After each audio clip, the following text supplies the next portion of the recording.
کیا ضروری ہے کہ وہ عزا کو غصہ دلائے، منات کو غصہ دلائے جو خوشحالی کا خدا ہے، اور لات شرافت اور بزرگی کا خدا ہے، اور ہبل ہمارا رہنما، ہمارے قافلوں کا رکھوالا۔ تم ہمارے خداؤں کو جھوٹا کہتے ہو جعفر۔ ہم اپنے خداؤں کو لکڑی اور پتھر نہیں سمجھتے، ہم تو روحوں کی عبادت کرتے ہیں جو ہمیں ہمارے معبود کے قریب کرتی ہیں۔ آپ کے قدموں ہی کا فیضان ہے کہ گزشتہ چند سالوں کی اگر ہسٹری پر غور کر لیا جائے تو نظر آتا ہے کہ کتنے ہی خطرناک سمندری طوفانوں نے نہ جانے کتنی بار کراچی کا رخ کیا، لیکن وہی بات ہے کہ اہل نظر کہتے ہیں کہ شاہ غازی کا خاص فیضان اور نظر ہے کہ کراچی الحمدللہ آج بھی محفوظ ہے اور انشاءاللہ صبح قیامت تک محفوظ رہے گا۔ طغیانی یہ سمندر میں کیوں بہے کراچی، جب اس کے پاس باں ہے عبداللہ شاہ غازی۔ السلام علیکم ورحمۃ اللہ وبرکاتہ۔ اللہ سبحانہ وتعالیٰ قرآن مجید کے اندر سورہ بقرہ میں ارشاد فرماتا ہے، اعوذ باللہ من الشیطان الرجیم، بسم اللہ الرحمن الرحیم، یا ایھا الناس اعبدوا ربکم الذی خلقکم والذین من قبلکم لعلکم تتقون الذی جعل لکم الارض فراشا والسماء بناء وانزل من السماء ماء فاخرج به من الثمرات رزقا لکم فلا تجعلوا للہ اندادا وانتم تعلمون۔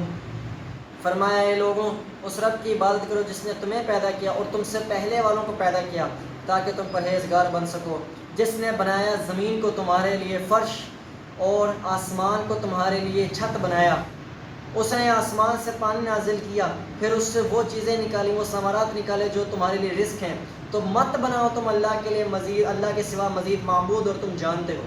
ابھی پچھلے دنوں جو کراچی کے اندر ایک سیلاب آ رہا تھا، اللہ سبحانہ و تعالیٰ کا رحم ایسا ہوا، اس کی قدرت تھی کہ یہ مڑ گیا اور ہندوستان کی طرف چلا گیا۔ لوگوں نے بجائے اللہ سبحانہ و تعالیٰ کی حمد بیان کرنے کے، اس کی تعریفات، اس کے لیے جو حمد ہے اس کی، لوگوں نے بجائے اس کے کہ اللہ سبحانہ و تعالیٰ کی حمد بیان کرتے، اس کا شکریہ ادا کرتے، اس کو منسوب کر دیا عبداللہ شاہ غازی کی طرف، اور یہ کہنا شروع کر دیا کہ طغیانی آخر کراچی کیسے ہے، یہاں پر عبداللہ شاہ غازی کا مزار موجود ہے، جبکہ یہ عقیدہ دیکھا جائے تو مسلمانوں کا نہیں ہونا چاہیے، یہ کفار مکہ کا عقیدہ تھا، یہ آج بھی ہندوؤں کا عقیدہ ہے، یہ مختلف قسم کے مشرکانہ مذاہب کا عقیدہ ہے یہ، اور یہ مسلمانوں کا عقیدہ ہو نہیں سکتا، خالصتاً مشرکین کا عقیدہ ہے کہ یہ جو چیز آفت ہم پہ آ رہی تھی جو ٹلی ہے، یہ فلاں کی وجہ سے ٹلی ہے، فلاں کی وجہ سے ٹلی ہے۔ حقیقت یہ ہے کہ اللہ سبحانہ و تعالیٰ آزماتا ہے، یہ کوئی تاریخ کے اندر پہلی مرتبہ نہیں ہوا کہ سیلاب یا کوئی آفت آئی ہو اور وہ مڑ گئی ہو۔ جیسے تاریخ میں ایک مرتبہ مدینہ کے اندر ایک لاوا آنے والا تھا، ایک پہاڑ آتش فشاں پہاڑ سے لاوا نکلا، لیکن اللہ کی کرنی ایسی ہوئی کہ مدینہ کے قریب پہنچتے ہی وہ شمال کی جانب مڑ گیا۔ لیکن اگر اللہ سبحانہ و تعالیٰ نہ چاہے تو وہ بچاتا بھی نہیں۔ جیسے ایک مرتبہ مسجد نبوی کے اوپر بجلی گری جس سے مسجد نبوی کی عمارت جل گئی، البتہ حجرہ شریف محفوظ رہا۔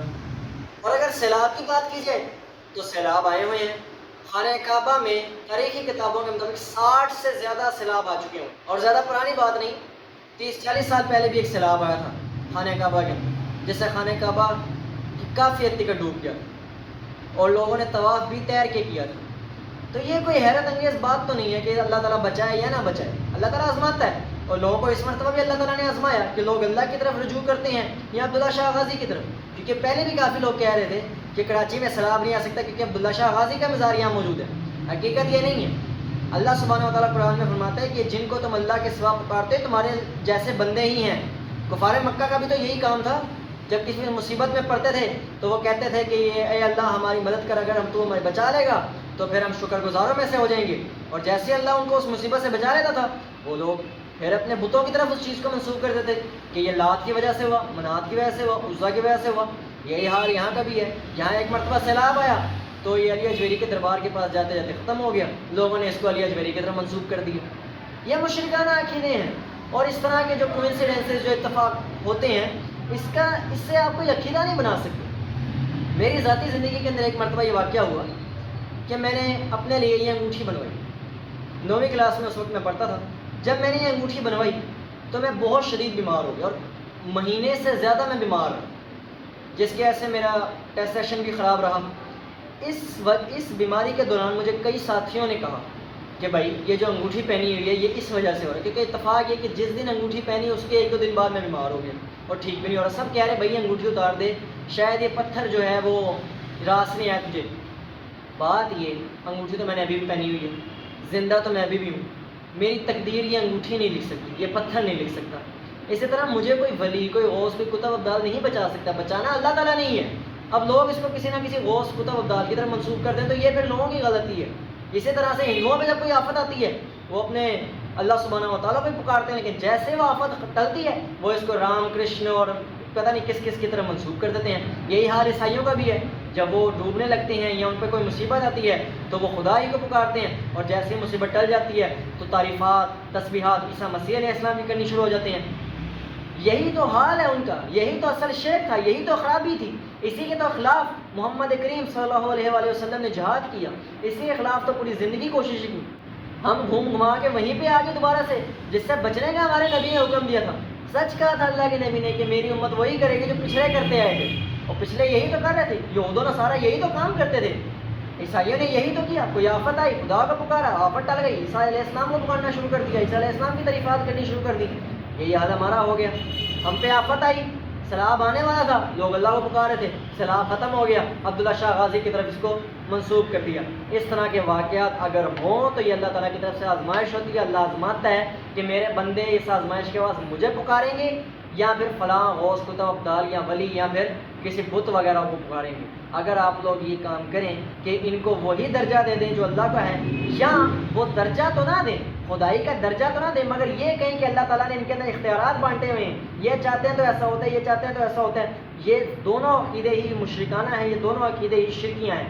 اللہ تعالیٰ کے ہی پاس تمام اختیارات ہیں, چھوٹی بات ہو بڑی بات ہو, ہر چیز کا اختیار اللہ تعالیٰ کے ہی پاس ہے. ایسا کبھی بھی نہیں ہوا کہ اللہ تعالیٰ جو ہے کائنات بنا کے عرش کے اوپر جلوہ فرما ہو گیا اور اس نے اختیارات جو ہے مخلوقات کے اندر بانٹ دیا. ایسا نہیں ہوا. اختیارات اسی کے پاس ہیں, رزق دینا اسی کا کام ہے. ایسا فرمایا, شروع میں ہی فرمایا الحمدللہ رب العالمین, تمام تعریفات اسی کے لیے. اور اللہ بھی فرما رہا ہے کہ دیکھو جس نے تمہیں رزق دیا, جس نے تمہارے لیے پانی نازل کیا, جس نے تمہارے لیے زمین کو بنایا, جس نے تمہارے لیے آسمان کو بنایا, اب اسی کو معبود بناؤ, اسی کو رب بناؤ, اس کے سوا دوسروں کے در در پہ نہ جاؤ. اگر تو کسی مقدس جگہ کی وجہ سے بچایا جاتا ہے یا کسی آفت کا ٹلنا ہوتا تو خانہ کعبہ سب سے زیادہ حق رکھتا ہے کہ اس میں سیلاب نہیں, جبکہ اس میں سیلاب آتے ہیں اور کئی مرتبہ تاریخ کے اندر آئے.